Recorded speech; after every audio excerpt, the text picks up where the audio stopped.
കാരിത്തൊഴുത്തിലെ പുൽക്കച്ചകൾക്കിടയിൽ തീരെ ദുർബലമായി കിടന്ന ഒരു ശിശുവിന്റെ പാദങ്ങളാണ് പിന്നീട് ആർത്തുളിക്കുന്ന ഗലീലി കടത്തിരമാലകൾക്ക് മുകളിൽ ചലിച്ചത്. മഞ്ഞുറഞ്ഞ രാവിൽ തണുത്തുമറിവിച്ച കുഞ്ഞു കൈകളാണ് പിന്നീട് കാനായിലെ കൽഭരണികളിൽ കിടയേറ്റ തികവുറ്റ മുന്തിരിച്ചാർ പകർന്നു കൊടുത്തത്.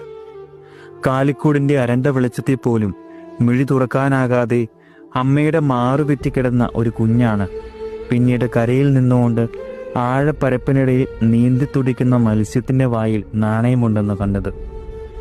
എന്തിനേറെ നാം എല്ലാവരും കൂടെ ചേർന്ന് ഒന്ന് കിടക്കുവാൻ സത്രത്തിൽ പോലും ഇടം നിഷേധിച്ച ഒരു കുഞ്ഞാണ് പിന്നീട് അവന്റെ നാട്ടിൽ നിഷേധികൾക്ക് വേണ്ടി ഭവനം പണിത് കാത്തിരിക്കുന്നത്.